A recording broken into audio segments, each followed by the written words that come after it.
Good afternoon, everyone. Thank you so much for joining us today. My name is Nicole Lewillier-Fenton. I work in UVM's Continuing and Distance Education Department, and we are really looking forward to a conversation today about UVM's Post-Baccalaureate Premedical Program.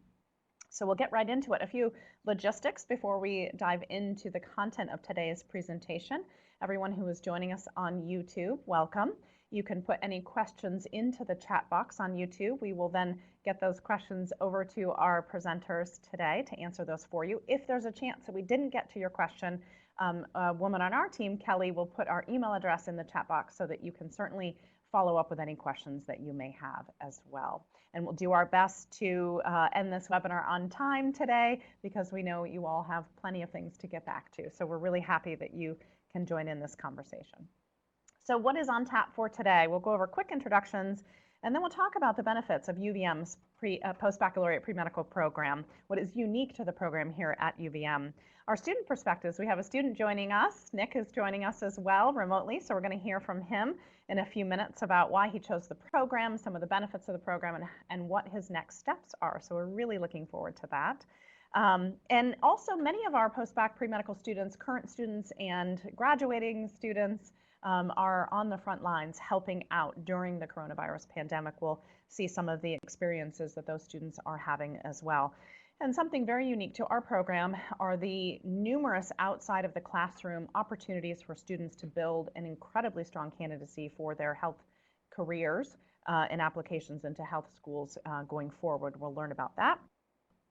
And we always love to say that students, schools, really look for UVM's Post-Baccalaureate Premedical students, and we will show some examples of some of the places that our students go to continue their career in medicine. And lots of opportunities for questions today. Please do put them in the chat box. We'll pause for questions throughout, and we'll make sure we get to the questions at the end as well. And this is being recorded, so we will share this presentation out afterwards to everybody who has RSVP today. So as I said, my name is Nicole. I'm the Content Marketing Manager in our Continuing and Distance Education. Jennifer is with us today from her home. She joins us as well. She is our Senior Health Professions Advisor. She works so closely with our Post-Bacc Premedical students right from the beginning when folks are applying and considering the program and answering questions all the way through to helping on their applications for their future, whatever it is that they want to pursue in careers in health. And we'll talk to Jen. And Nick is with us as well. I think Nick just moved. He was sharing with us a few minutes ago. So we're really looking forward to hearing from Nick as to the experience that he had in UVM's Post-Baccalaureate Premedical Program and his really exciting next steps. So we're really thankful that Nick is able to be with us today. Thank you, Nick. So what is unique about UVM's Post-Bacc Premedical Program?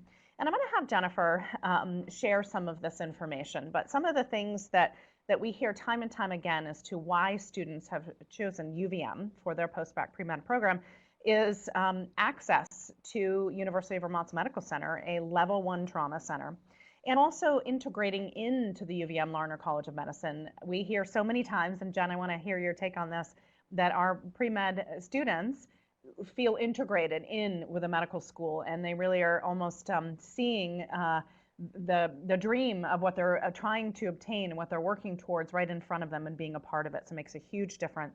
And also customized curriculum, MCAT and interview preparation, and the letter of recommendation and committee process. Jen, can you walk us through some of these different points here and why do you hear from students all the time as to why they choose UVM and what of these points do you hear most often? Sure, thanks, and thanks for joining us, everybody. And hi, Nick. Thanks for joining us. Absolutely, it's my pleasure to talk about this. So many students tell me they're so impressed and excited about all of the different ways that they can engage here on our campus, and many are drawn, of course, to the fact that it's a research institution with a level 1 trauma center, and many ways to perform research, many ways to integrate and have shadowing opportunities and patient care opportunities, and interact really with the College of Medicine faculty in many ways before they're even admitted to the College of Medicine. So not only is the campus beautiful, we are connected to the hospital, to the College of Medicine, And with that just comes the natural integration and collaboration with those faculty, and all of the resources we have to offer really come to the forefront with that. Yes, we do. Another thing that's highly sought after is the committee letter.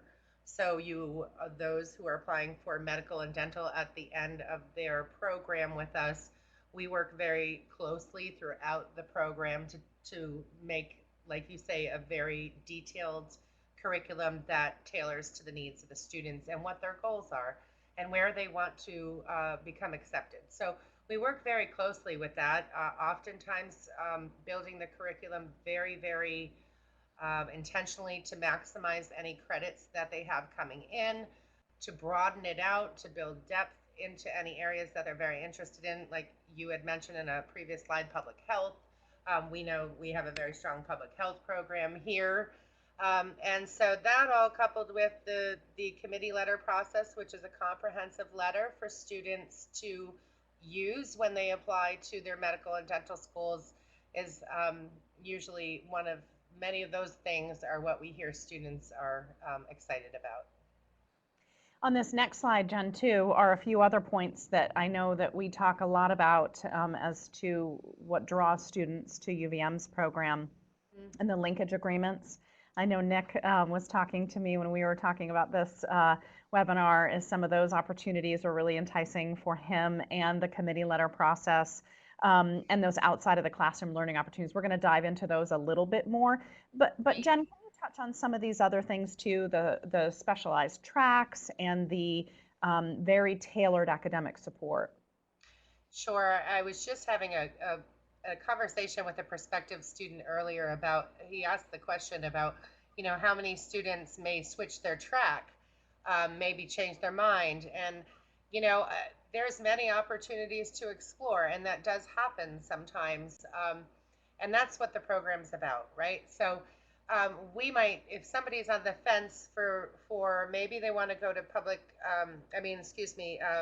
school, or maybe they're not sure between that or medicine. So we would build the start of their curriculum to make sure we're covering both those areas. And as they progress through the program, and they are shadowing and they are becoming more integrated and learning more and seeing more about the professions, they really can, it's reaffirming for them to moving into one direction or the other. So that's very nice. It's usually a smaller amount that will change their track, but it is nice to work with every single student and offer that personalized plan.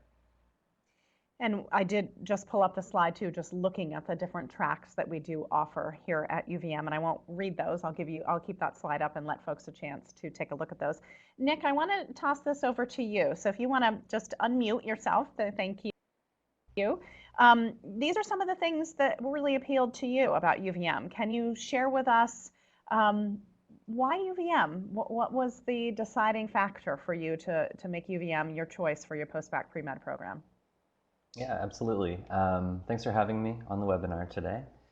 And I think for me, when deciding between different opportunities and different post-bac programs, part of the decision, of course, is personal. Location, family, cost, things like that. But aside from those personal concerns, I think what's really unique and what ended up helping me decide to do this program at UVM was, like you said, the linkage agreement was a huge part of that decision, as Jen had mentioned.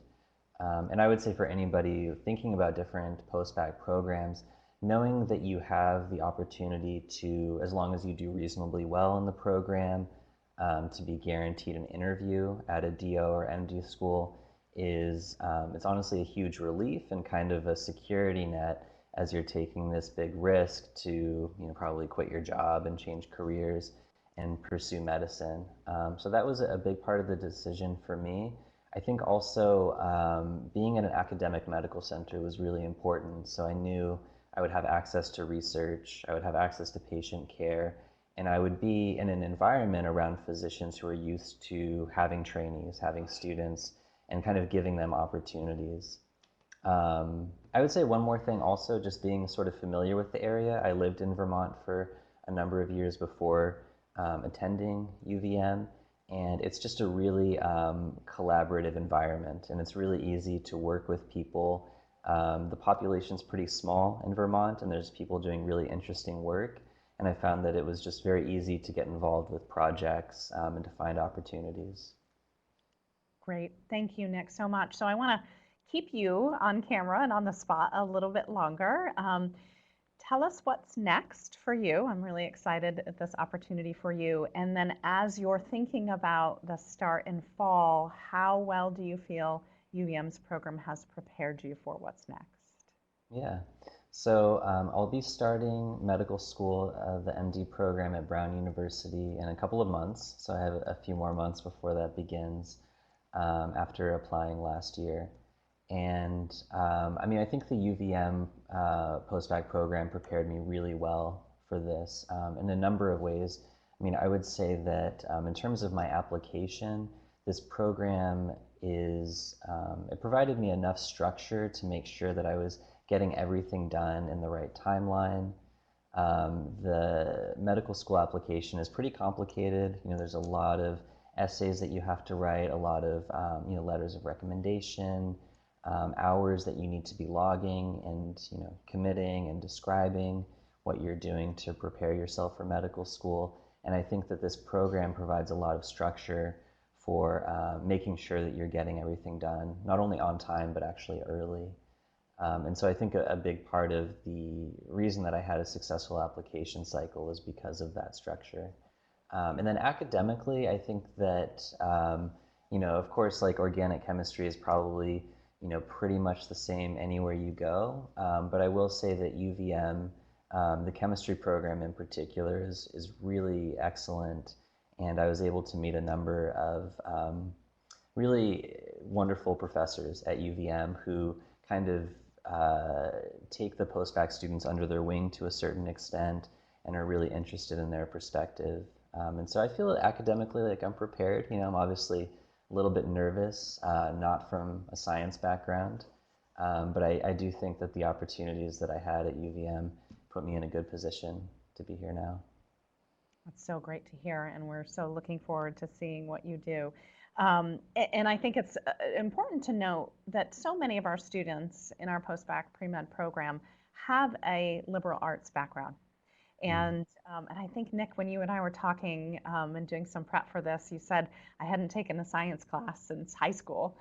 And so for me, that would be incredibly intimidating, to go into an organic chemistry, biology and human biology, various different science classes. How was that for you? And then how did you get past that, maybe even just a mental block to think, I haven't done this in so many years? Yeah, that's a good question. And so my background, I went to a small liberal arts college that didn't have majors, that didn't require me to take any science or math classes. And so, yeah, it had probably been over 10 years since I had taken a science class with a lab when I started this program. And I mean, now that I'm on the other side of it, I can say that, it worked really well.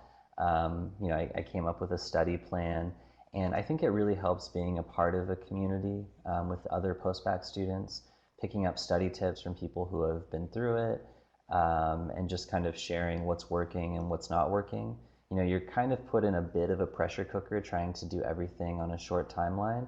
And so having those resources, having other students to learn from, really helped me, kind of sprint through these difficult science classes. And I ended up really loving them and enjoying, especially I think the chemistry program at UVM is really strong with really great instructors. That's great. Hopefully that will ease maybe some fears or nervousness of some of our folks that are considering the program, but again, don't have that strong science background. So I appreciate that. Jen, I'm going to come back to you because the couple of slides that we have coming up next talk about, Nick's been talking about the courses and the rigor of the courses, but how well that has prepared him for his next step into Brown University's medical school. But there's so many opportunities outside of the classroom. And I think this is also one of those unique attributes of UVM's program. And we have a couple slides about those, so I'll zip through those, but maybe you want to touch on what we're seeing here. And then the next slide also talks about the clinics. Right. So all of our students are privy to all of the things you see on the screen, excuse me, and more. So every week I invite students to attend through the College of Medicine the Grand Rounds, which are events that are either updates on research or somebody's dissertation or defense, all of which are applicable to everybody who's in the Post-Bacc program, and they love it. And if I miss sending it out, they nudge me. So I know that they're attending all of those things. The seminars are great. Always lots to learn. So much opportunity. I mean, even when I talk to students, I ask them to go to the website for UVM College of Medicine Research and just look at all the labs. I mean, there's a very long list of labs, and think about what you're interested in learning more about. And we talk a lot about that kind of positioning when they come. But all of these things offer opportunities for shadowing, opportunities for relationship building, opportunities for patient care, research, and lots of really rich learning that then really pays off later. And just a quick thing about the background of the non-science background. And again, I was talking with a student. We talk a lot about this. And I talk to Nick and others when they're applying. You know, there's a real desire of medical schools and health professional schools now to have that sort of a very broad background of the social sciences. It's very important. I look at the world right now that we're living in. So oftentimes, I know Larner and others in Larner have expressed to me that post-baccs are very valued for that for that other background that they're bringing in, and then layering on top of that the sciences. It's a very broad yet rich background to bring into medical school, and they love it. That's a good point. And so let's talk about this for a minute, because one of the things that I'm curious about, and I bet students have been asking, these clinics that we do through AHEC that are widely attended, I think there's probably, they probably fill up in minutes, I would bet, and our post-baccs. I know we have had Lori, who runs that program, on a previous webinar with us. She said the post-baccs always attend these wonderful clinics. And what I'm curious about too, and I bet students are, what do these clinics look like in the fall, as you know, campus is opening again in the fall. But what do you think that some of these experiences that our post-baccs have so much relied on, what will that look like for them coming into a program in the fall? You know, Nicole, I'm feeling optimistic for this. I just read this morning about the K through 12 rollout for return in the state of Vermont, and we'll have to follow certain procedures, but I do think we will be doing this. I see Maisie and Tyler and everybody I see on my screen, they're all post-baccs, and yes, they fill up. I can't imagine we aren't going to do this. I certainly hope we are, and I think it might just look a little bit different, maybe smaller sizes, maybe more of them with less students, hopefully something like that. And what do you think that post-baccs get out of this kind of opportunity? You know, they really appreciate, again, coming from a different background, learning that science, making the sort of practical connections and the hands-on learning that's provided in these clinics is so valued. So they really feel like, yes, this is right for me. Yes, this is what I wanted. This is great to learn. And it provides skills and opportunities and experiences for their toolkit as they work toward building up their candidacy for application. That's a great way to look at it. Nick, and I know we hadn't talked about this, but I am curious, just because there's so many different opportunities for that outside of the classroom learning opportunity. What did you take, did you, and then if you did, what are some of the opportunities that you took part in? Yeah, so I think I had attended probably half of the clinics that were on the previous screen. And for anybody who's attending this webinar who's in state or in the area, I was actually commuting from about an hour away for family reasons. And so I found some opportunities to volunteer for a local domestic violence organization for their hotline. And I've actually been doing that for the past 2 years. And I've really enjoyed that, and it's really been rewarding to do. And I would say that on campus, I think that Jen has done an and you both do a really good job of explaining some of the opportunities that are available to students. And I would also add that the Burlington community, and just in general, the Vermont community, is really socially active and socially conscious. And I think there's a lot of opportunities outside the classroom for students that are interested in maybe the more kind of like social aspects of medicine. Great. And Nick, you know what? Since we're still on this topic, we have a great question that just popped in from one of our viewers on YouTube. And this is directed right at you, Nick. Clifton says, I'm a career changer, which we see a lot of that as well. I know Jen can speak to that. I'm currently evaluating post-bac programs for the start in another year. Nick, how much and what kind of clinical experience did you have when applying for post-bac programs? That's a great question. Yeah, so when I had applied, I had worked for a few years in clinical research. And so clinical research is nice in that it gives you exposure both to research and to patient care. And so I had done some work in a hospital setting, working in the neurology department and psychiatry departments. I also had some volunteer experience that I had done for a hospice organization. And so I had, a few, probably 100 or more hours of clinical experience before starting. And I think that really helped. That being said, I have a number of classmates that had truly no hours of clinical experience before starting the program and have been able to obtain, more than enough for their medical school applications through the opportunities in the program. And just being at an academic medical center, you'll have plenty of opportunities to gain that experience.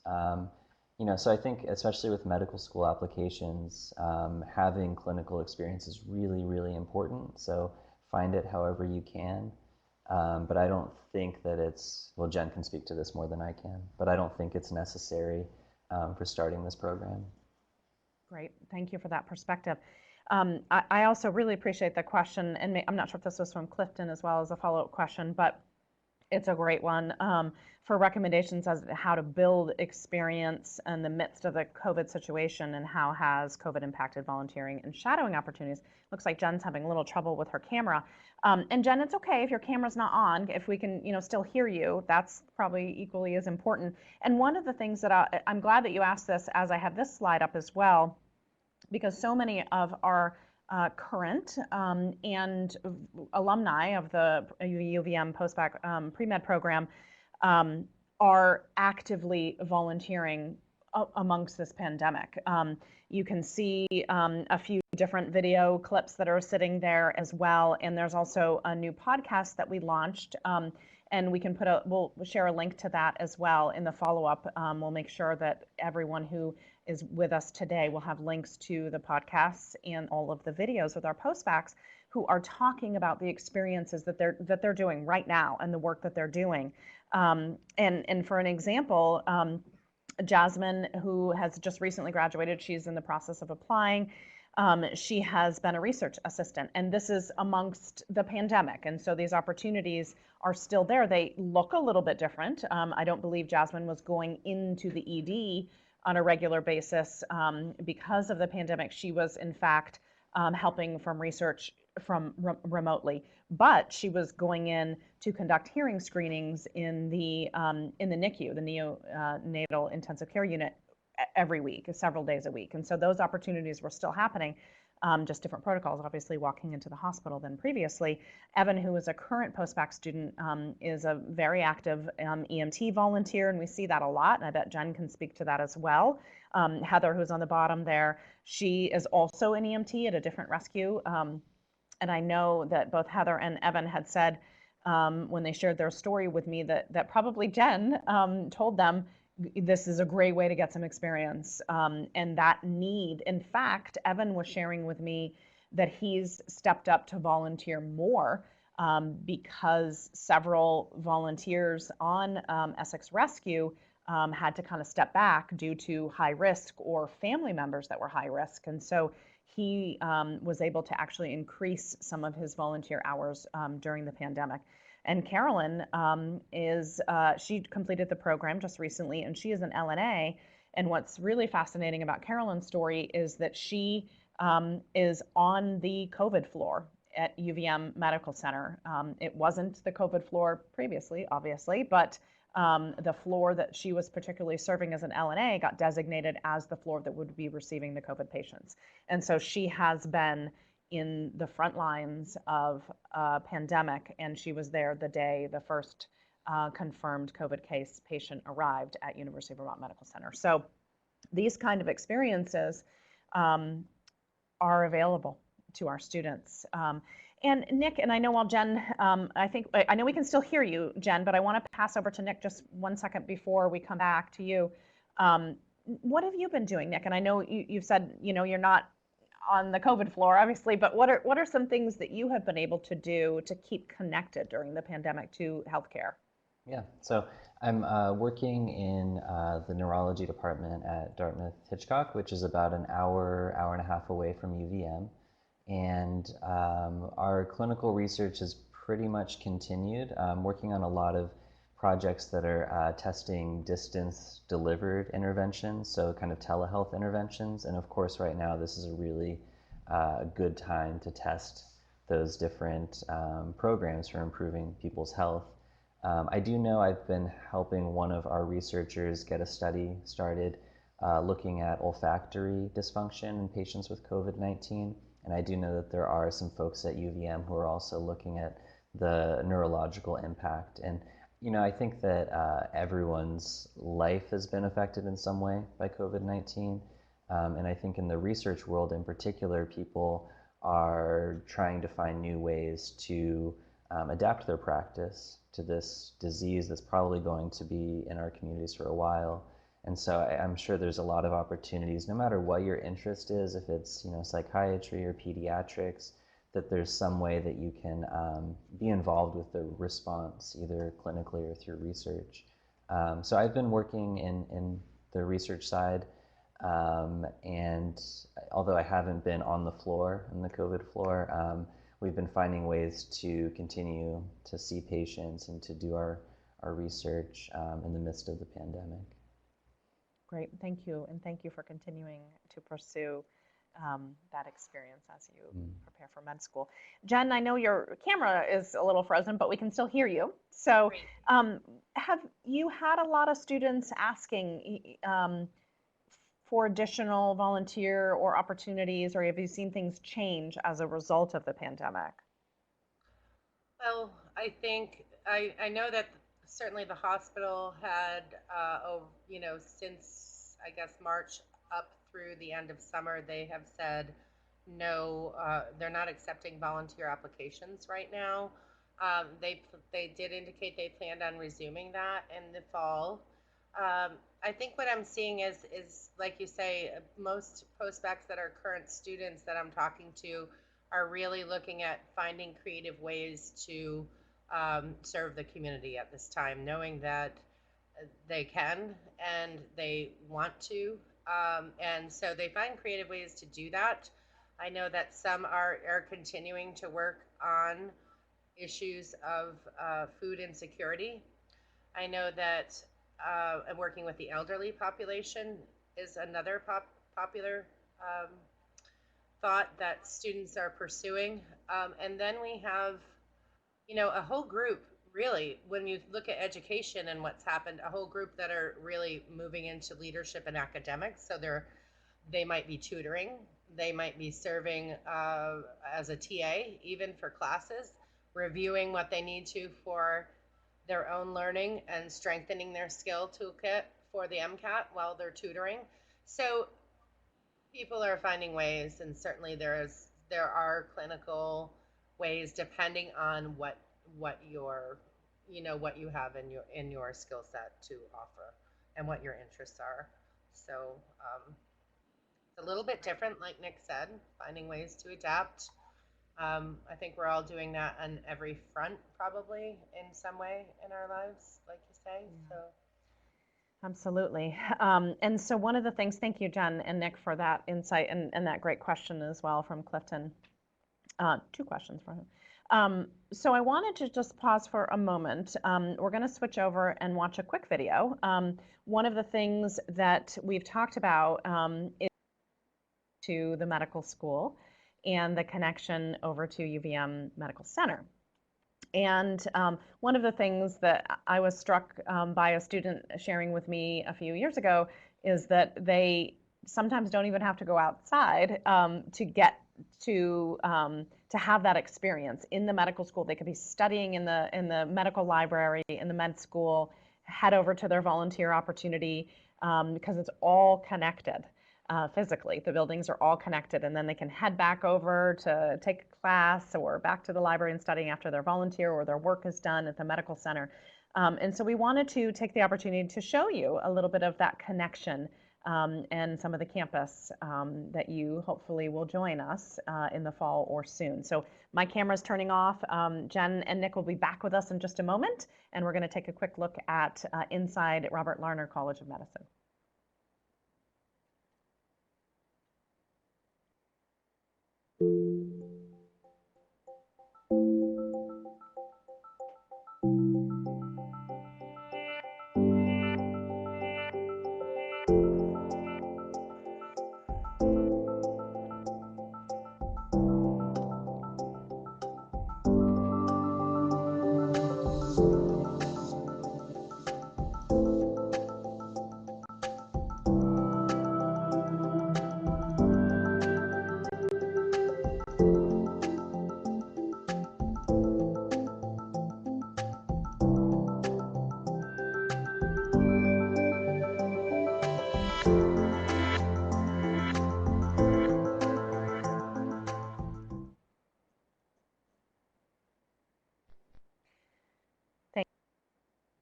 For taking that quick moment to look at the videos with us, and Nick and Jen can turn back on their camera.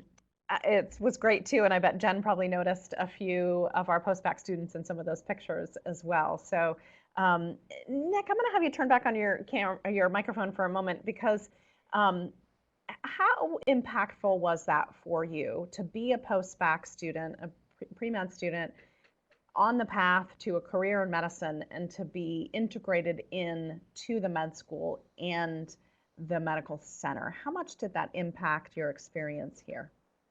Yeah, I would say it's huge, and for a couple of reasons. First of all, I think if you're debating between different post-bac programs or different opportunities, it's really important that you have access to a medical school, to be around medical students. And part of the reason that was so important for me was just to have that kind of motivation to be in the library with current medical students as well as post-bac students, and to have a real image of what it is that you're working so hard to get to, what you want to achieve, as well as the sort of clinical opportunities that come from that, studying in the library and being able to just walk up one flight of stairs and be in the main rotunda at the hospital is huge. Not having to travel across the city or across town to shadow somebody or to do some work in a lab. I think that all plays a really big role in your quality of life and just the opportunities that you have. So yeah, that was a huge asset for me, and I really enjoyed that about this program. Great. Awesome. Thank you, Nick. And I know we hear that a lot from our students, so we wanted to take that time to show you the campus and the opportunity for our students to learn.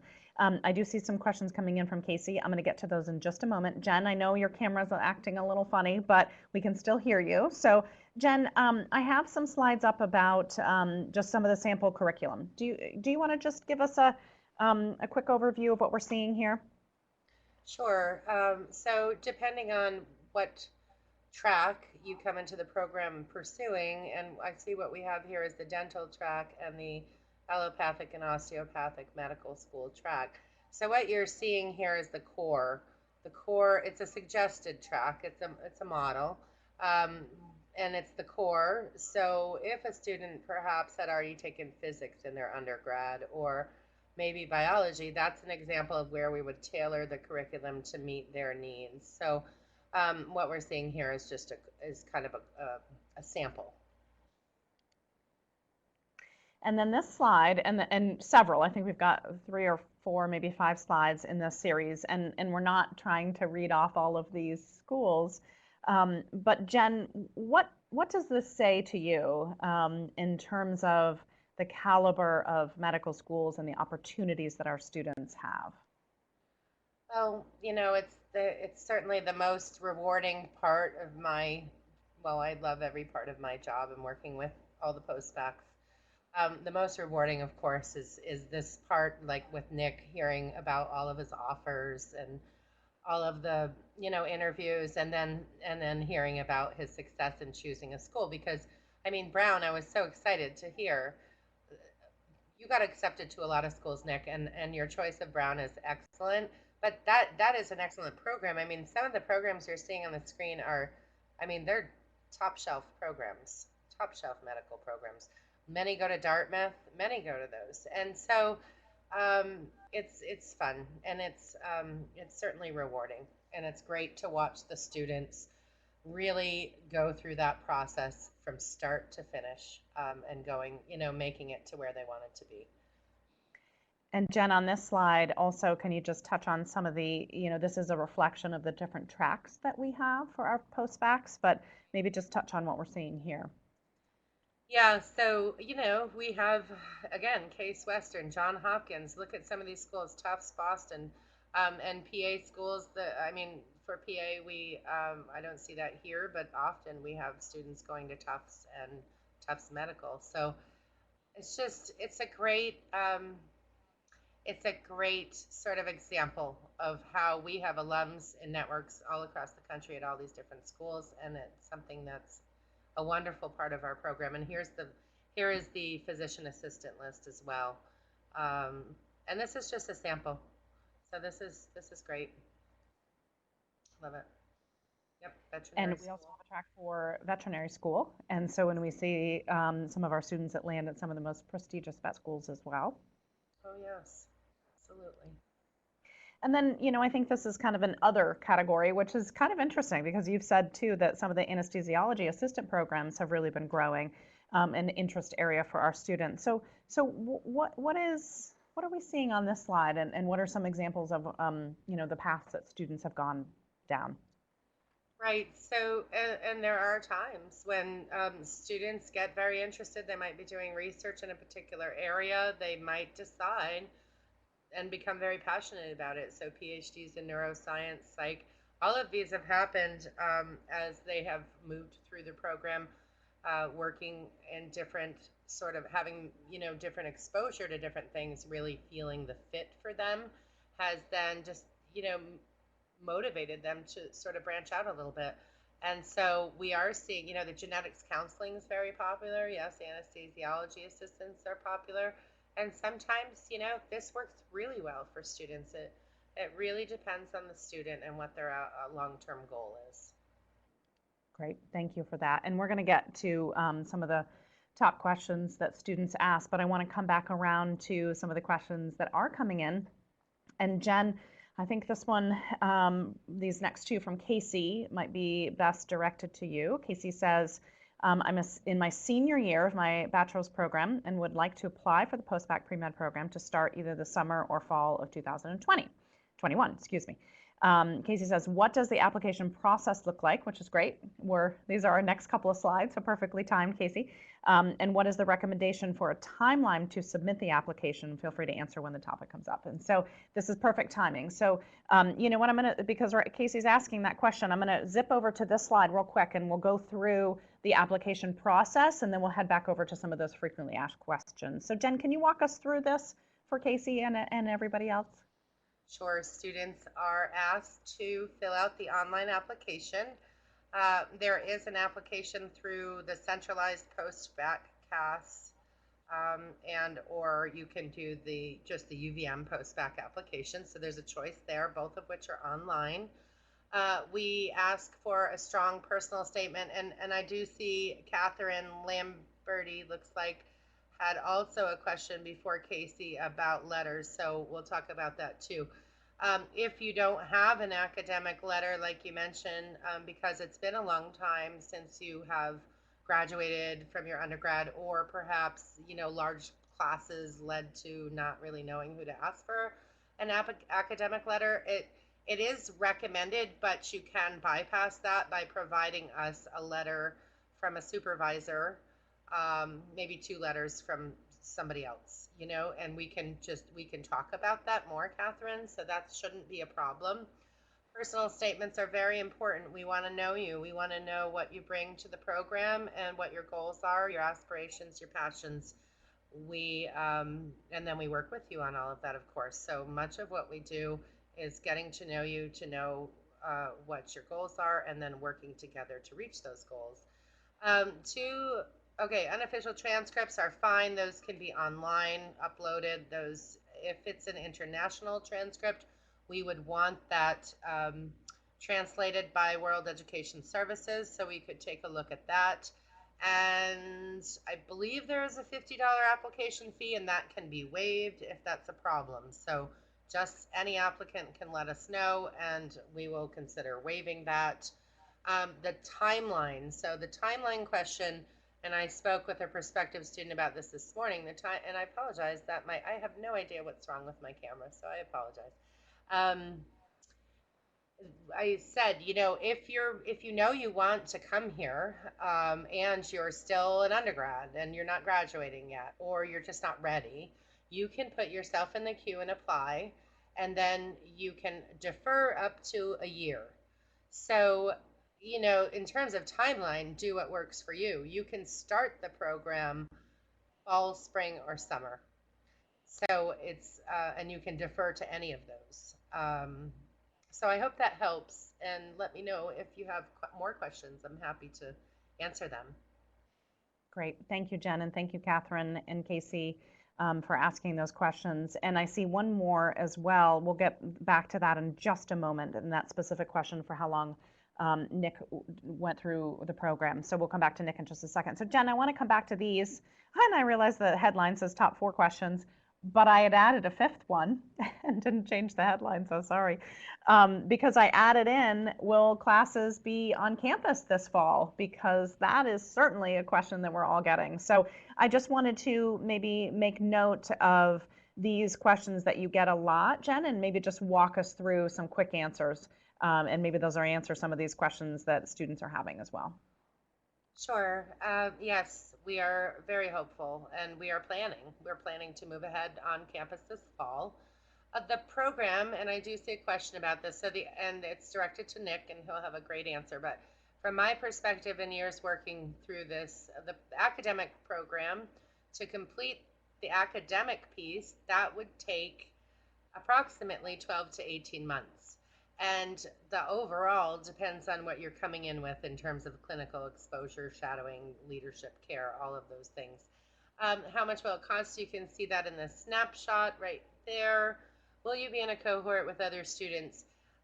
Great question. And you know, you will, because what happens is organically it happens with the cohort that you begin with typically.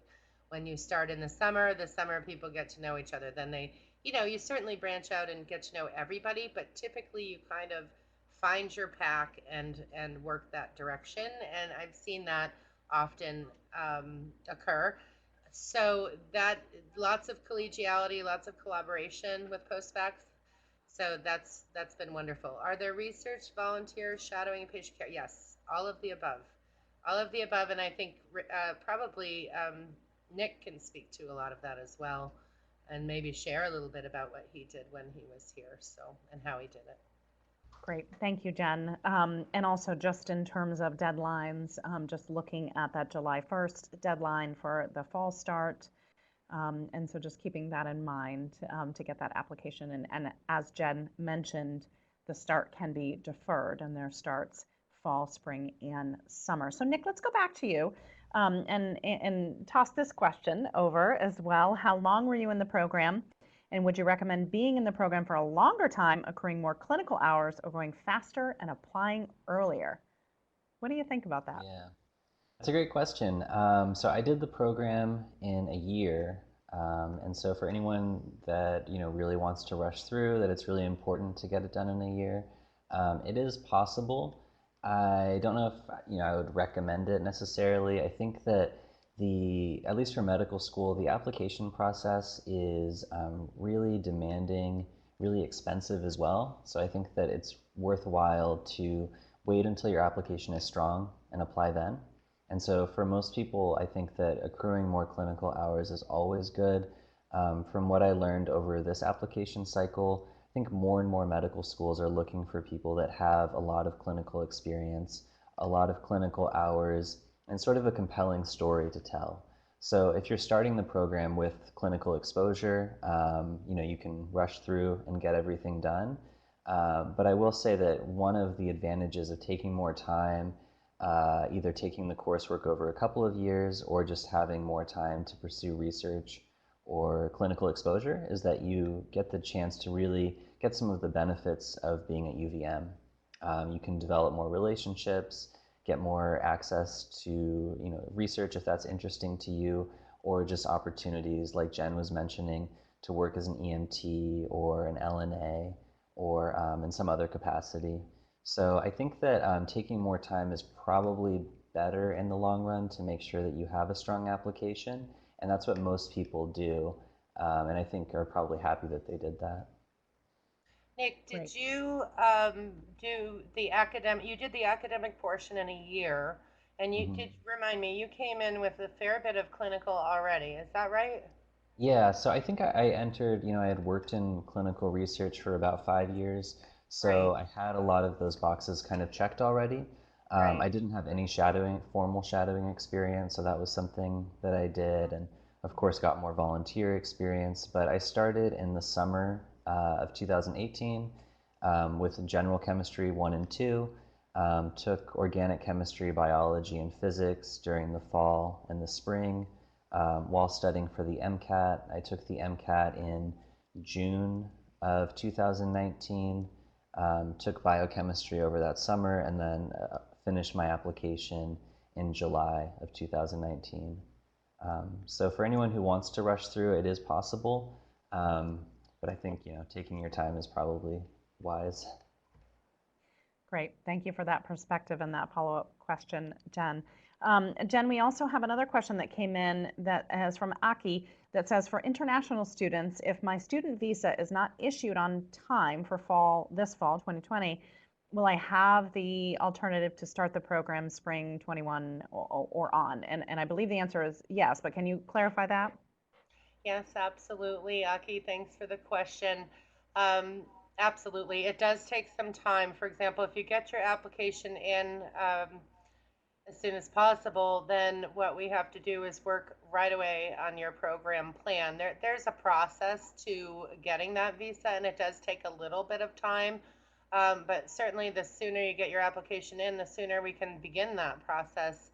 And you can always wait and defer up to a year from the time you apply. So, absolutely yes.